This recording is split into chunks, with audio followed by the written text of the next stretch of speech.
Sejam muito bem-vindas em mais uma aula do nosso Instituto de Saúde e Educação para Mulheres.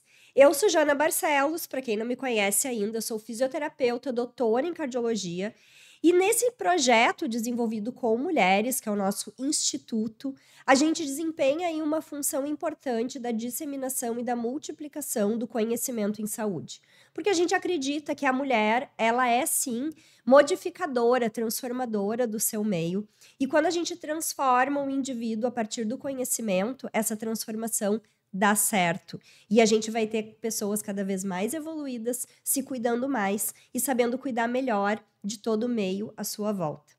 A aula de hoje, que é a nossa conexão mente-corpo, que a gente chama, quando a gente traz aqui a possibilidade de discussão de assuntos que geram uma conexão, tanto no aspecto da promoção de saúde, como também na prevenção de doenças, entre a nossa mente, o nosso coração, o nosso corpo físico, porque a gente sabe hoje, o que as pesquisas determinam, o que a gente vê no cenário de saúde, é que a saúde emocional e a saúde mental representam um importante ponto de ancoragem, tanto para o desenvolvimento da saúde, como também para a prevenção de processos importantes de doença física. Então, uma segunda-feira do mês, a gente conversa sobre pontos cruciais aí desse desenvolvimento da conexão da nossa mente com o nosso corpo. E hoje nós vamos falar de 3 pilares importantes para o cuidado da saúde da mulher.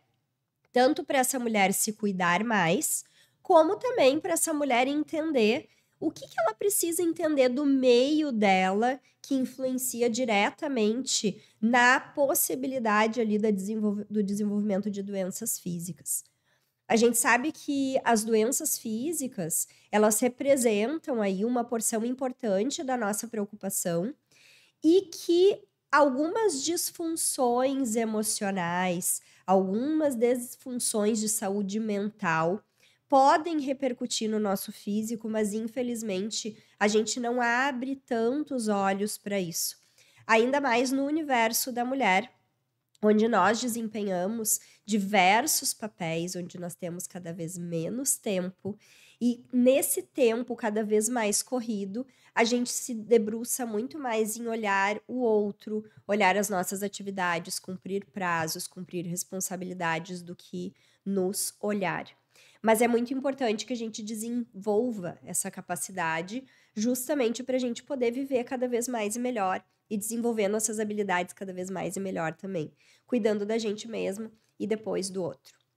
Existe uma relação que eu acho muito importante quando a gente fala de autocuidado, né, de autoconhecimento, de olhar primeiro pra gente, né? A gente vai discutir um pouco sobre o egoísmo nos próximos ciclos, né? Porque a gente ainda tem aí culturalmente muito presente essa ideia, né, na educação que a gente recebe, de que se a gente olhar primeiro pra gente, a gente vai estar sendo egoísta, né? Nós precisamos primeiro fazer tudo que os outros querem.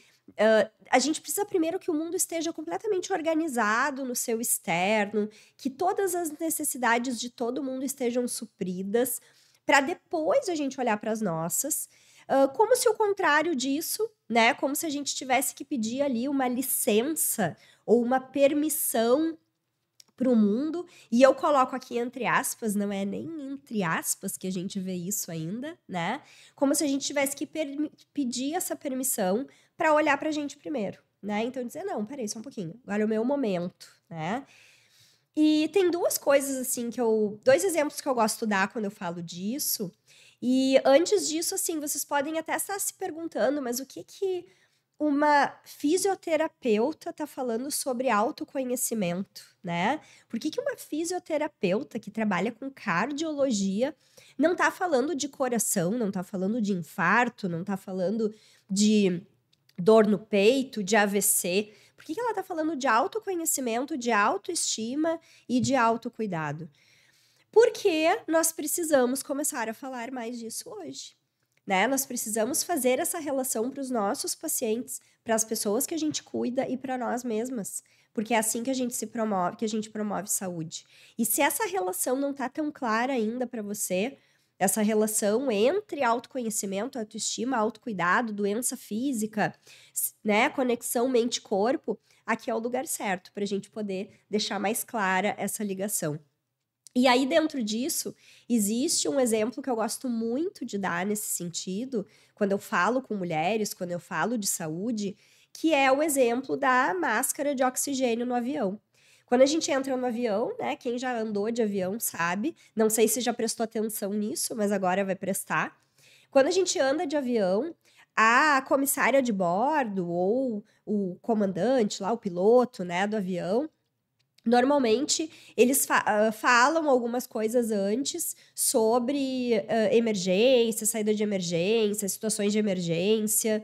E se vocês perceberem, sempre existe, né, uma orientação de que se as máscaras de oxigênio caírem diante de uma despressurização ou de uma queda do avião, e vamos trazer essa queda para um momento muito extremo da nossa vida, onde a gente se vê ali, né, em alguma situação muito limítrofe, tendo que tomar uma decisão muito importante, sem tempo para isso, sendo pegas totalmente desprevenidamente.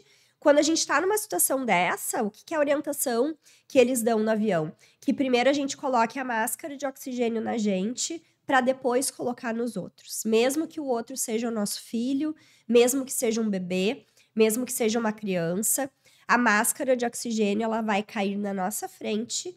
E claro que essa orientação vem por quê?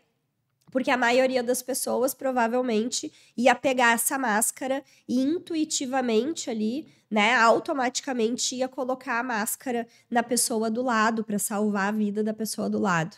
O fato é que se a pessoa do lado for um filho, for um bebê, for uma criança, for uma mãe mais idosa, for alguém que não tem tanta capacidade de cuidar-se, nós precisamos estar bem para prestar esse cuidado. E a gente só vai estar bem para prestar esse cuidado se a gente tiver a nossa saúde física integral, né, bem organizada, a nossa saúde emocional bem organizada, a nossa saúde mental bem organizada. Então, o exemplo da máscara de oxigênio, ele é muito bom para a gente entender o que a gente vai conversar aqui hoje, né? Que antes de cuidar do outro, a gente precisa cuidar da gente sim, porque senão a gente não vai ser capaz de cuidar do outro, né? Então, existe culturalmente aí um engano, né? De que a gente tem que, de uma maneira altruísta, colocar o outro em primeiro lugar.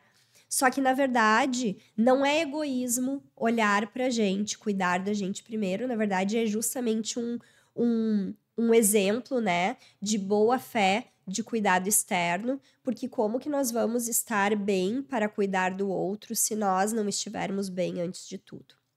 Então, eu gosto muito desse exemplo.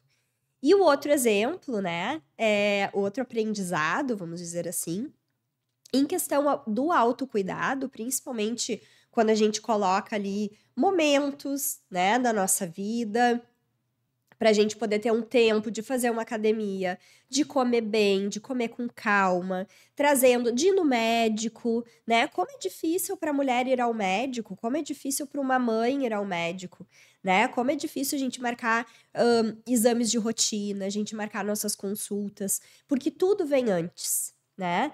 Mas eu costumo dizer que as pessoas de quem a gente cuida, os nossos filhos, por exemplo, ou quem ali tem a expectativa, né, de que a gente esteja sempre presente nesse cuidado externo, nunca vai partir dessas pessoas a permissão, né? Nunca vai chegar o seu bebezinho ou o seu filho adolescente com 1001 demandas, ou o seu filho adulto, a filha que está se separando, o filho que aconteceu alguma coisa no trabalho.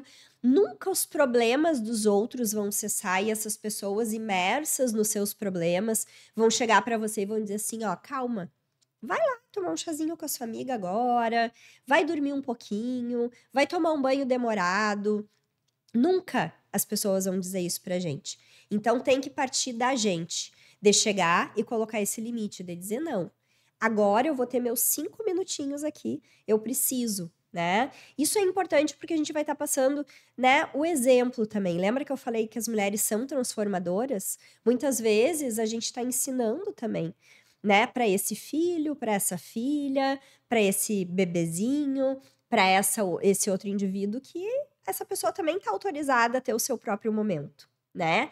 E assim a gente acaba criando uma cultura de autocuidado com essas pequenas coisas. Então, num primeiro momento, eu queria vir falar para vocês aqui sobre autocuidado, né? Como que a gente faz o autocuidado? Queria dar dicas, queria, né, dar, assim, sugestões do que a gente na saúde hoje, né? O que as principais sociedades, o que a gente vê de discussão nessas comissões, nessas sociedades no mundo todo dizem que é o ideal da gente manter esse equilíbrio, né? Porque equilíbrio é o que a gente menos tem hoje.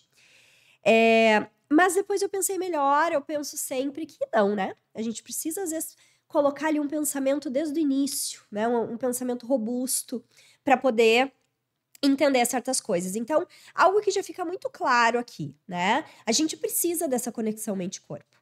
A mulher precisa disso. A gente precisa fazer cada vez mais de uma maneira mais clara essa conexão em saúde mental, saúde emocional e saúde física, né? Como se fosse um espiral mesmo.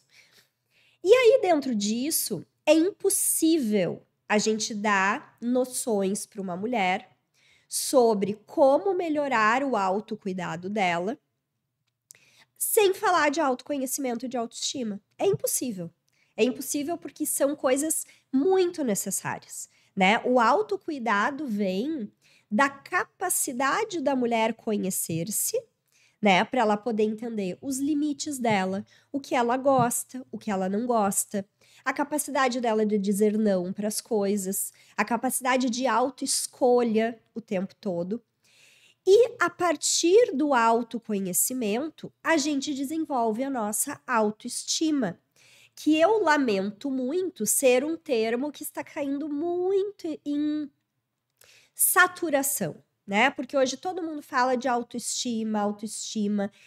E eu vou trazer para vocês aqui o conceito de autoestima e esse raciocínio sobre o que é ter autoestima, que foi um conceito que modificou um pouco o meu olhar sobre essa palavra. Eu que não sou adepta de muitos modismos, né? Tem muita coisa que falam que eu prefiro ficar de fora ali, porque agora com a internet é muito fácil criar um termo que vende, e esse termo vira ali, né, extremamente batido. E com a autoestima foi um pouco do que aconteceu. Mas aí eu lendo um livro, né, um dos livros que inclusive vai fazer parte da nossa ciranda da leitura, me veio um insight, assim, um dia eu disse, não, é isso aqui, autoestima é isso aqui, né? Então, a gente vai começar a falar desses pilares, mas o objetivo, a intencionalidade de falar desses pilares é trazer uma abordagem de conhecimento que vocês entendam a importância desses três para o conceito principal de saúde que a gente tem hoje, né? Que é o bem-estar físico, emocional, social, e para que a gente possa pensar em promoção de saúde de uma maneira real, né? Que não são fórmulas mágicas. Tudo começa ali com uma boa base. Então, a gente começa falando do autoconhecimento. Vamos começar falando do autoconhecimento. O que é o autoconhecimento, né? O que os expertos... Nós vamos ter uma aula só sobre autoconhecimento, com ferramentas de autoconhecimento, com uma psicóloga, né? Não vai ser uma fisioterapeuta falando disso, vai ser uma psicóloga. Mas o que é, né, o autoconhecimento? Bom, para quem trabalha com psicologia, né, com filosofia, de uma maneira resumida, o autoconhecimento é a capacidade de entender quem nós somos, os nossos pontos fracos e os nossos pontos fortes, os nossos valores, emoções e padrões de comportamento. Isso é autoconhecimento. Então, quando a gente pensa que a gente conhece alguma coisa, algum lugar, alguma pessoa, a gente traça desse lugar, dessa pessoa, um padrão de descrição. né? Ah, essa pessoa, ela gosta de sorvete, ela é uma pessoa carismática, ela é uma pessoa pavio curto. A gente tem os rótulos, né? São os rótulos que a gente coloca ali para nós, no nosso eixo limitado de mente, de conhecimento, a gente poder, inclusive, criar um terreno um pouco previsível do que eu espero daquela pessoa.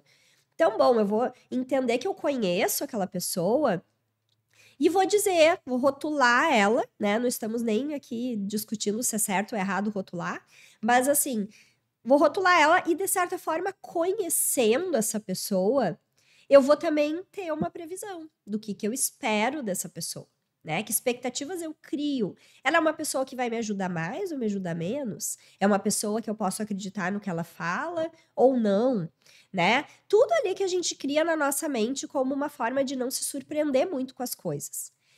Quando eu penso no se eu conheço um lugar, é a mesma coisa. Então, se eu vou dizer que eu conheço um restaurante, aquele restaurante que eu vou todo dia, né? Todo final de semana eu vou na minha cidade, eu vou nesse restaurante, eu conheço esse restaurante, eu também vou rotular esse restaurante como bom ou ruim, né? Rotular a comida desse restaurante. E também eu vou poder ter ali o que eu imagino de expectativa sobre esse restaurante para não me frustrar, né? Porque a gente detesta uma frustração. Então, é para isso. Quando eu falo de autoconhecimento, eu diria que é o processo mais difícil que existe na vida. E é um processo constante. Porque conhecer-se a si mesmo demanda um esforço diário, já que nós somos pessoas que se modificam o tempo todo. Agora, o mais bonito do processo de autoconhecimento é eu identificar as minhas mudanças de acordo com o processo da vida e abrir uma flexibilização justamente para que elas ocorram. Então, autoconhecer-se, nem de longe, deve ser um motivo de inflexibilização do ser, né? De algo que a gente diz, não, eu sou assim e vocês vão ter que me aceitar. Eu sou assim, eu faço isso mesmo e eu não vou parar de fazer. Isso é justamente um eixo de inflexibilização que impede a nossa evolução. Quando eu mergulho num processo de autoconhecimento, eu entendo que eu preciso me conhecer nos menores pontos. Desde as coisas, da cor que eu mais gosto, do lugar que eu mais gosto, da pizza que eu mais gosto, até coisas mais robustas que empregam um processo maior de como eu reajo a tal tipo de situação. Ou a pergunta sobre os porquês. Por que que eu me sinto desconfortável em alguma situação?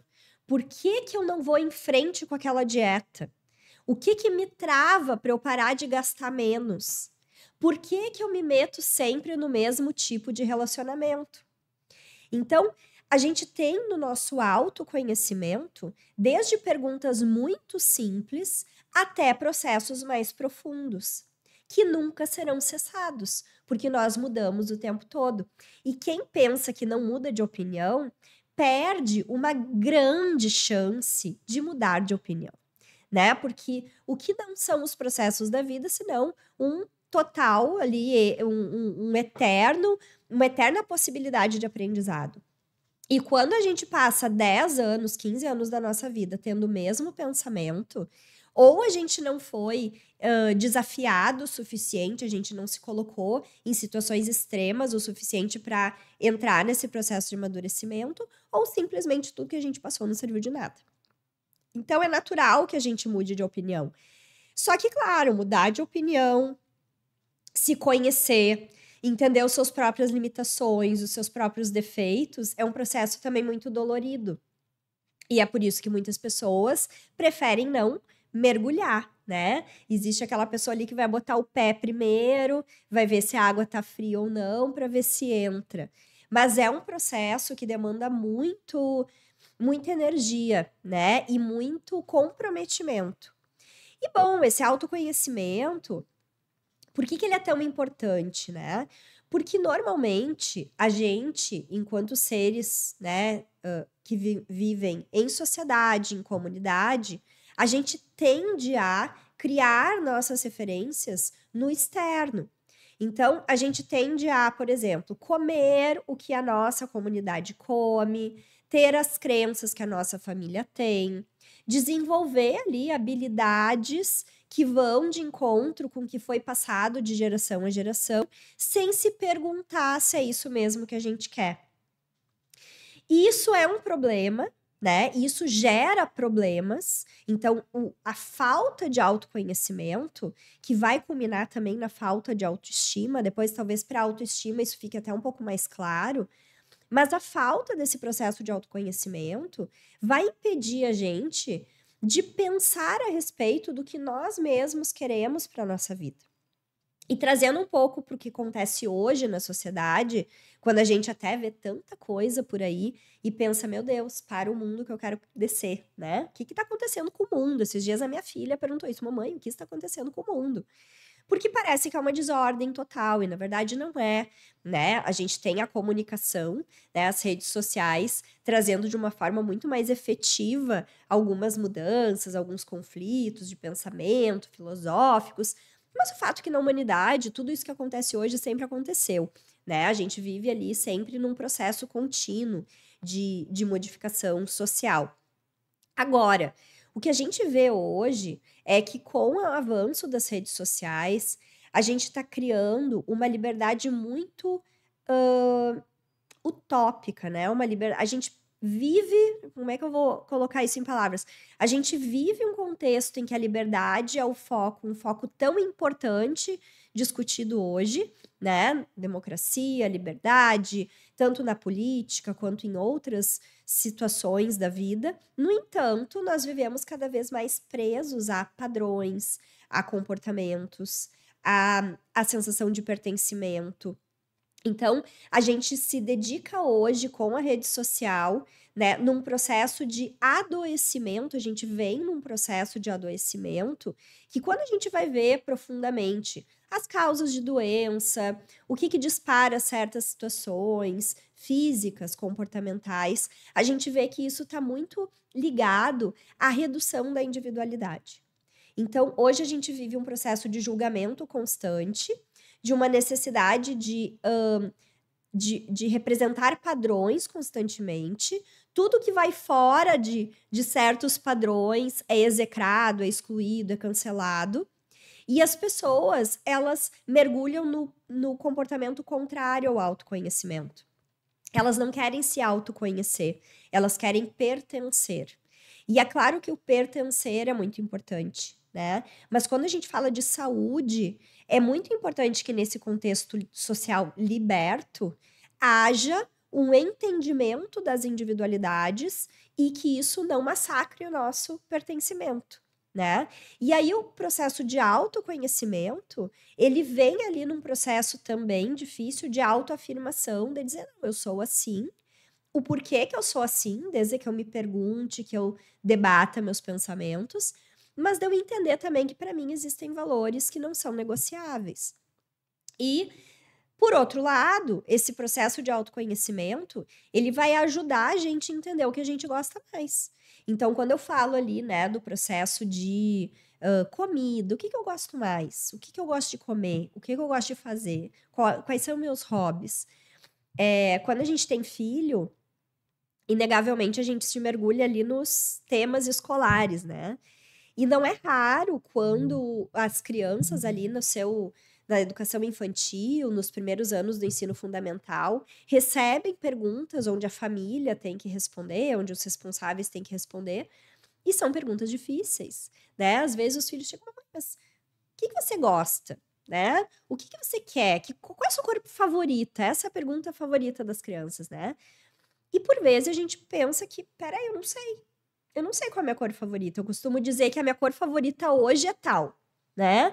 E é assim que eu aprendi nesse processo de autoconhecimento. Hoje eu gosto disso. Amanhã eu posso não gostar mais. Porque isso vai tudo depender do meu contexto. E é claro que os contextos que a gente vive, eles são muito importantes nessa construção, porque para cada rasteira que a vida dá, o nosso processo de autoconhecimento aflora.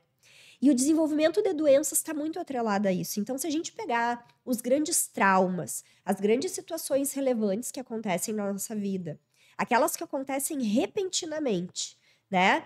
E que acontecem em contextos de pessoas que são mais espiritualizadas, têm mais autoconhecimento, se debruçam mais em saber como elas mesmas reagiriam àquilo, conseguem refletir sobre o seu comportamento. O impacto desse trauma, ele é diferente. Ele é diferente no contexto, inclusive, de consequências, de psicossomatização, do que ele vai trazer de contexto de doença física, se ele pegar desprevenido uma pessoa que, né, cujo trauma, cujo o movimento difícil ali da vida vai pegar, né, num momento de distração, onde essa pessoa não desenvolveu nada da sua espiritualidade, nada do seu autoconhecimento, ela não se debruça nisso, a forma de reação dessa pessoa é muito diferente. Então, voltando lá, quando eu digo, né, como que eu conheço alguém na minha vida, eu rotulo e digo, como essa pessoa vai reagir se ela descobrir que eu menti para ela, por exemplo, né? Como que ela vai reagir se ela descobrir que ela foi enganada, traída, roubada? Cada pessoa vai reagir de um jeito. E é por isso que dizem, né, que a melhor forma de se conhecer alguém é diante de uma crise. E isso vale pra gente também. A melhor forma de nos conhecermos é diante de uma crise. Inclusive, quando nós estamos num processo de terapia, de espiritualidade, de autoconhecimento, é na crise, né, naquele momento certeiro, que a gente consegue identificar se o que a gente trabalhou, o que a gente estudou, o que a gente leu, o que, né, a gente se debruçou em filosofar e entender, tá realmente dentro da gente e vai se traduzir agora numa reação XYZ ou não. Eu posso me pegar num processo em que eu tenho uma reação totalmente inesperada, que eu digo, meu Deus, o que aconteceu comigo? Né? Por que eu reagi a isso dessa forma? E o processo de autoconhecimento é justamente esse processo que nos torna mais previsíveis para nós mesmos dentro da nossa imprevisibilidade, né? Onde a gente não... Porque é muito fácil pensar em ser, em reações, em pensamento, em tomada de decisão, quando a gente está num contexto inerte ali, quando a gente está na nossa rotina, quando tá tudo bem. Outra coisa é quando a vida nos pega de surpresa. E um contexto pessoal, assim, né? Eu acredito que esses desafios da vida vêm como um teste, assim, como um autoteste. Quando vem um desafio, hoje, eu prefiro olhar para esse desafio e dizer: tá bom, vamos ver agora como eu vou reagir, né? Dentro de toda a evolução que eu tive do último desafio para cá, porque é sempre cíclico, né? E os desafios se colocam de diversas formas. Dentro de tudo que eu vivi, que eu expandi minha consciência, que eu, né, me debrucei em entender o que eu precisava aprender com aquilo, isso é uma pergunta que eu gosto muito de me fazer. Eu aprendi uma vez nesses cursos e livros da vida, né, que parece que tem coisas que acontecem ciclicamente ali, que parece que se repetem, aquele contexto se repete. E eu aprendi que enquanto a gente nessas situações, a gente não para e pergunta pra gente mesmo, tá, o que eu preciso aprender com isso? O que eu não aprendi ainda? Eu preciso aprender alguma coisa com isso. Enquanto eu não faço essa pergunta, eu não entendo o que eu preciso aprender, eu vou passar por situações até aprender aquilo que eu preciso, né? E a culpa não vai ser da situação, obviamente nunca é, né? Então, quando a gente pensa em autoconhecimento, esse autoconhecer-se, ele vem com uma profundeza muito grande, né? E ele vem também nesse aspecto curativo, né? Porque quando a gente vai para a psicossomatização, que a gente entende que hoje tem muita relação de estresse, saúde emocional com o desenvolvimento de certas doenças, a gente entende também esse processo de autoconhecimento como algo curativo, né? A gente precisa disso, a psicologia tá aí para isso, né? Para a gente poder botar para fora os nossos pensamentos. Então, dentro desse processo existem diversas ferramentas. Eu não vou passar as ferramentas para vocês hoje, desculpa, né? Porque eu não sou especialista nisso. Mas aqui a ideia é justamente entender o porquê ter essas ferramentas e nós vamos ter uma aula específica com o especialista para falar a respeito disso. Bom, e nós poderíamos falar muito mais de autoconhecimento, mas a gente precisa falar também de autoestima. Então, depois que a gente desenvolve essa capacidade de, eu gosto de dizer assim, dar um zoom out, né? Tipo, eu me vejo como um indivíduo independente de mim mesmo, né? Eu consigo me ver como um indivíduo, me ver assim, criar um julgamento sobre mim mesma, tal como se eu fosse outra pessoa, né? Sem interpessoalidade. Tipo, eu não vou defender ninguém, nem a mim mesma. Eu vou ser capaz de olhar pra mim e dizer, olha, tu falhou nisso, nisso, nisso. Isso entra muito na questão da autorresponsabilidade também, né? Eu me entender nas minhas limitações, eu me entender nos aspectos que eu preciso melhorar. Isso tem um fator protetivo incrível para o nosso corpo, né? Porque quando eu entendo que o processo de doença, ele é aquela coisa do corpo guarda tudo, né? Se a gente for ver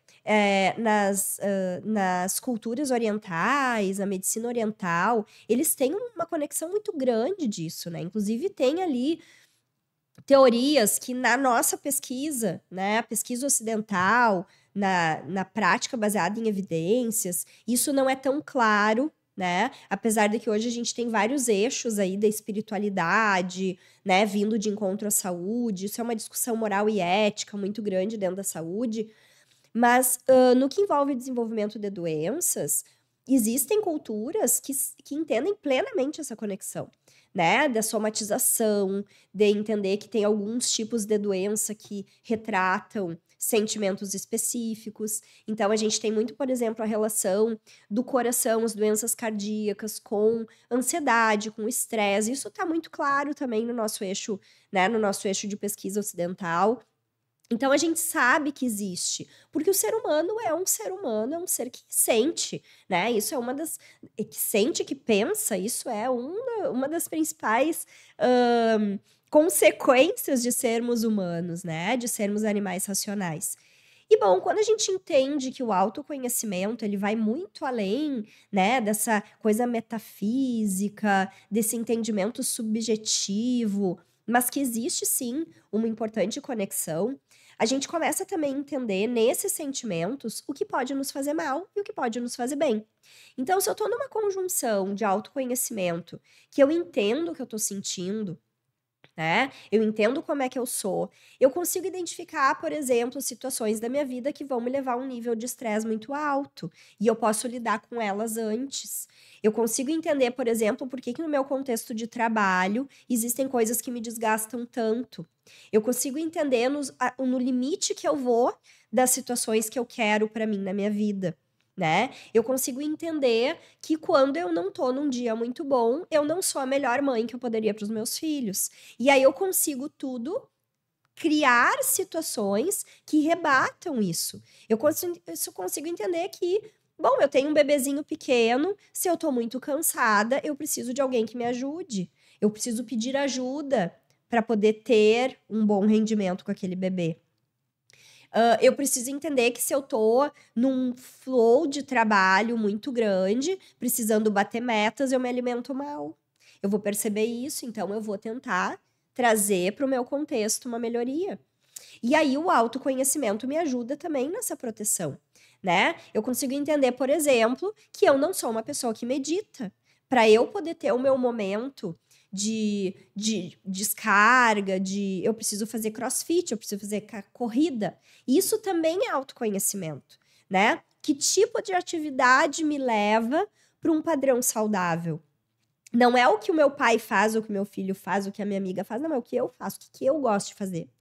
Então, o autoconhecimento, ele entra muito nisso. E aí, trazendo para esse contexto mais social de agora, a gente vê que, bom, o autoconhecimento, ele tá muito em alta e as pessoas estão, parece que, saindo da caixa, né? Mas não é que elas estão saindo da caixa. Muitas pessoas estão tendo a coragem de se colocar e dizer, olha, eu gosto disso, eu não gosto daquilo, eu consigo falar não, eu consigo botar limites, né? E isso tudo parte do autoconhecimento.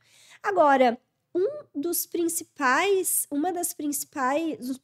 resultados do autoconhecimento é o desenvolvimento de autoestima. Então, a autoestima, ela tá sendo muito falada ultimamente, né? Muito ligada à estética, à forma como a gente vê o nosso corpo, à aceitação do corpo, né? Eu tenho que me estimar, eu tenho que melhorar a minha autoestima, eu tenho que me achar bonita, eu não posso aceitar tudo que vem pra mim.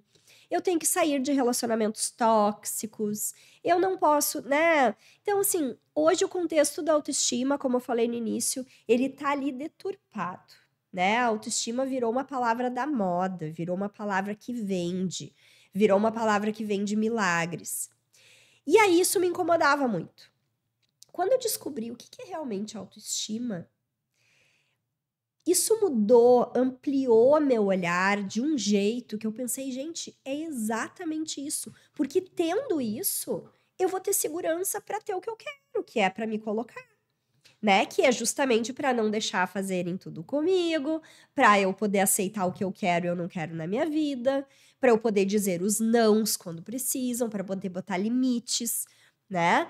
Então, quando a gente entende o que é realmente autoestima, a gente fica liberta, a gente ganha uma independência das circunstâncias. Porque essa autoestima de se achar bonita, de se achar elegante, de se achar atraente, de achar que a gente merece o melhor relacionamento do mundo, que a gente merece o melhor emprego do mundo, que a gente merece o melhor carro do mundo, né?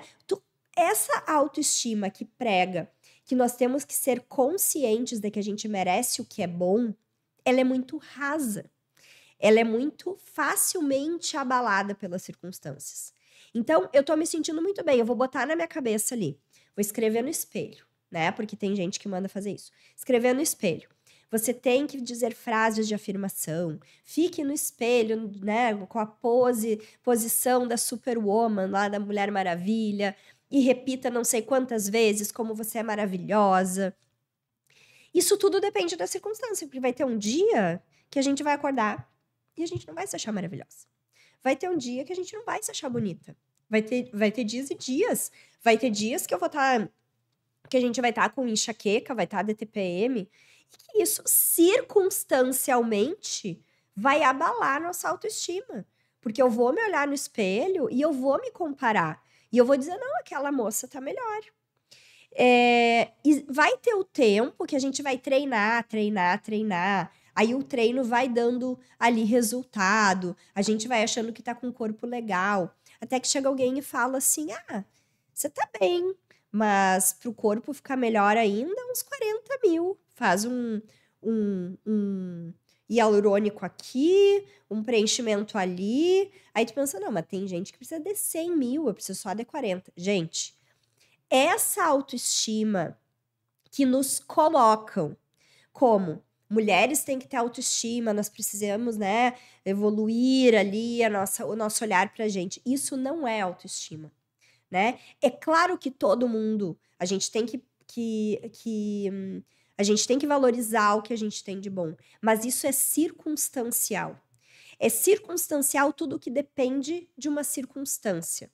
Se aquela circunstância não estiver a favor de mim, isso tudo vai por água abaixo, se torna uma coisa rasa, a minha autoestima vai pro ralo.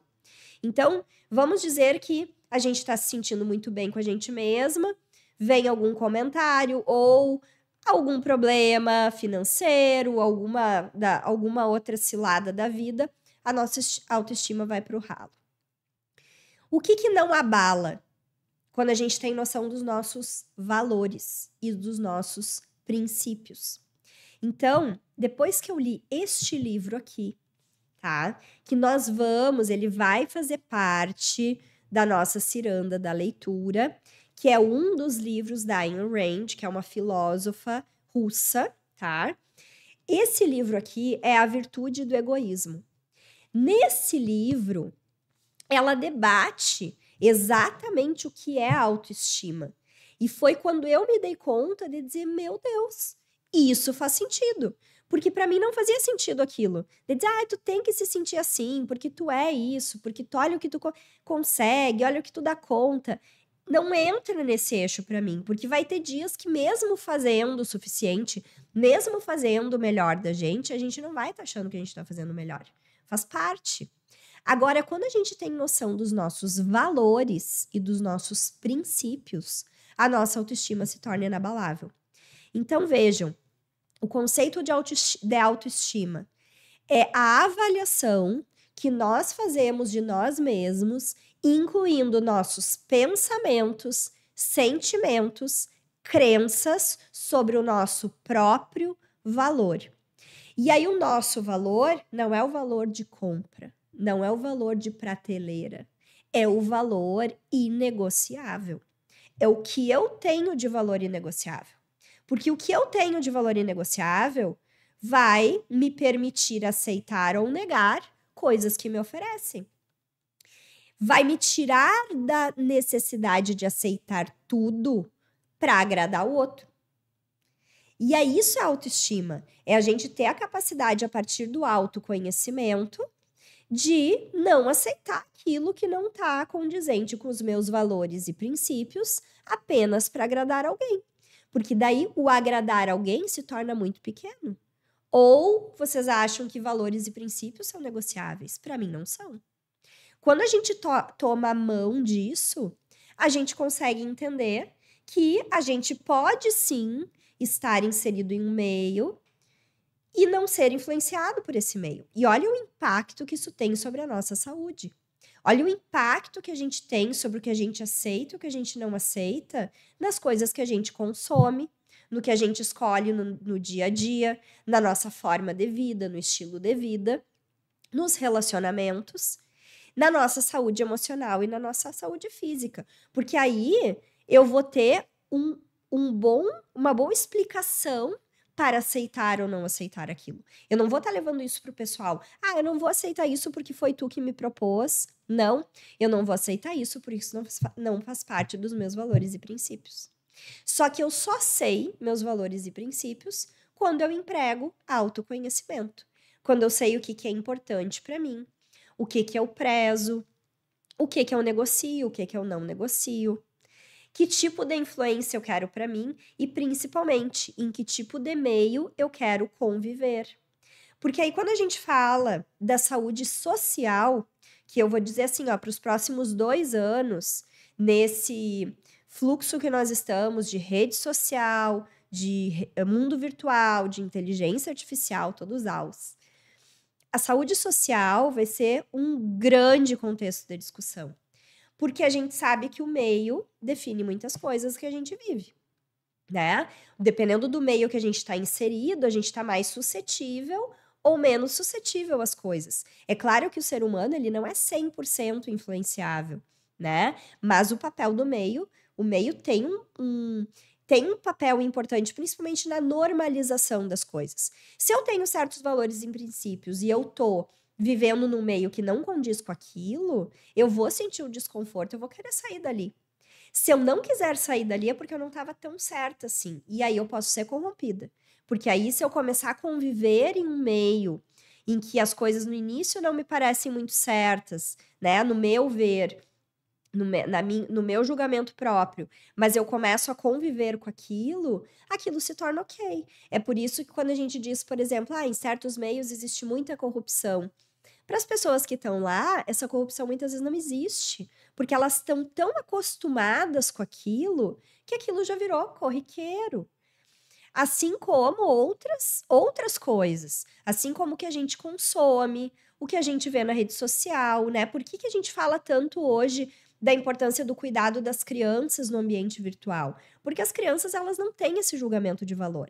Elas não têm ideia dos princípios e valores delas. Elas estão formando isso. Então, os nossos filhos, eles têm um conhecimento ali de princípios e valores de acordo com o que se passa na educação.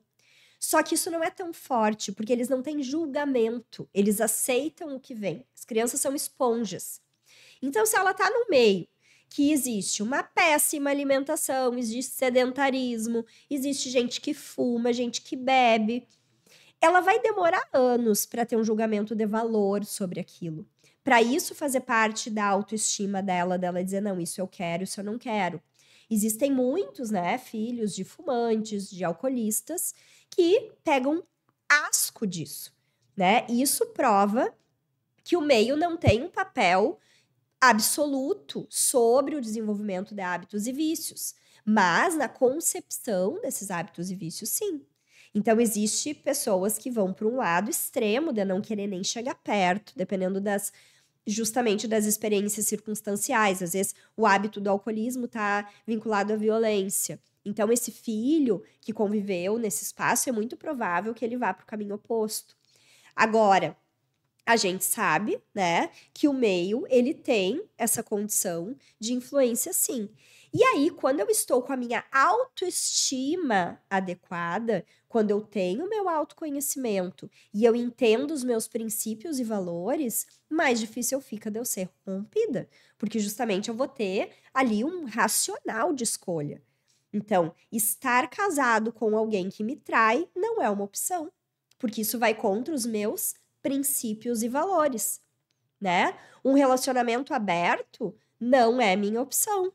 Ou para outras pessoas vai ser uma opção, porque vai de encontro com os princípios e valores. Então, a gente não faz um julgamento moral sobre os princípios dos outros.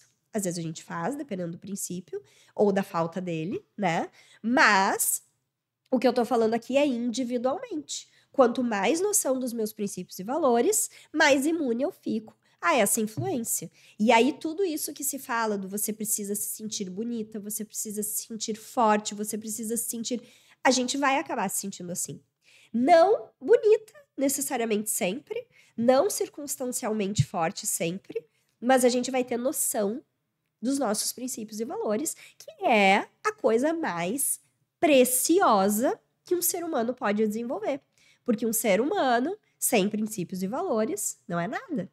Ele pode qualquer coisa. Quando a gente não tem princípios e valores, a gente acha que a gente pode qualquer coisa. E aí, isso é um tiro no pé. Então, na questão da saúde, isso é muito importante. Porque eu também sei até onde eu vou. Eu sei até onde eu bebo, até onde eu não bebo, se eu aceito vícios, se eu não aceito vícios, que escolha eu faço para minha vida, o quanto eu me estimo para colocar meu corpo em risco, o quanto eu me estimo para colocar a minha saúde em risco. Então, existe um eixo muito importante de conexão aí. E aí, partindo do autoconhecimento, autoestima e autocuidado, parece um caminho meio óbvio, né? Porque à medida que eu me conheço, eu consigo identificar o que é importante para mim, o que faz sentido para mim na minha vida. Eu crio também dentro dessa autorresponsabilidade, do amadurecimento, né, da vida adulta, o entendimento que eu preciso fazer concessões, o entendimento que eu preciso abrir mão de coisas, né? Porque isso é o grande problema dessa geração que vive uma adolescência tardia, achando que nada do que faz tem consequência, ou querendo viver aos 40 como se tivesse 20, né? Porque a gente tem o período de amadurecimento lá na nossa juventude. Agora, quando a gente tá criando o nosso amadurecimento, o autoconhecimento também me faz ter mais noção e mais segurança para dizer, bom, isso aqui em algum momento eu gostava de fazer, mas não cabe mais. E tá tudo bem, eu não tenho mais vontade, porque eu já fiz. E a minha escolha hoje é por outra coisa, né? Eu consigo abrir mão sem achar que eu posso tudo, né? Porque, na verdade, hoje é isso que as pessoas pensam, que podem tudo. Então, isso entra no autocuidado, porque à medida que eu tenho o meu autoconhecimento, eu tenho noção do meu valor em cima dos meus valores mesmo, né? Não é no meu valor de prateleira, é no meu valor, nos meus valores, nos meus princípios, na minha conduta, e o quanto eu tenho com um comportamento, um compromisso de cuidado com o outro, eu consigo entender por que eu tenho que me botar em primeiro lugar. Que não é para mim, é pelo outro. Então, esse livro, quando a gente discute esse livro, a cabeça de vocês vai bombar, porque ele fala muito do altruísmo também. Então, o quanto a gente precisa virar, né, esse pensamento do egoísmo com o autocuidado, pensando que quando a gente delega a nós mesmas a possibilidade de ter um período de autocuidado, a gente está fazendo isso por nós. E, na verdade, a mulher, como detentora do servir, do cuidar, né? E que é nosso isso, né? Nosso, genuíno da mulher, esse sentimento, a empatia, o comprometimento com o cuidado do outro. Quando a gente entende que para fazer esse papel a gente precisa desse autocuidado, e aí a gente tem o autoconhecimento para poder dizer: não, eu não preciso de uma semana inteira, eu preciso de 20 minutinhos hoje. Eu preciso, hoje, eu tô vendo que eu não tô bem, né? A gente para e pensa: não, eu tô muito irritada, não, eu não tô bem. O que eu preciso? O que eu gosto de fazer? Qual é a coisa que se eu fizer, eu vou melhorar? E eu vou saber que é ler um livro, é tomar um café com uma amiga, é comer um doce, é ter esse equilíbrio da vida para jogar com as coisas que acontecem. Isso é ter autoconhecimento, isso é prezar pelo autocuidado, isso é considerar a estima que nós temos de nós mesmos. Eu amo esse assunto. Eu poderia ficar falando com vocês aqui muito tempo, mas eu espero que tenha sido útil esse conteúdo. Me contem o que vocês acharam. Deixem os comentários no vídeo. Comentem no grupo de WhatsApp.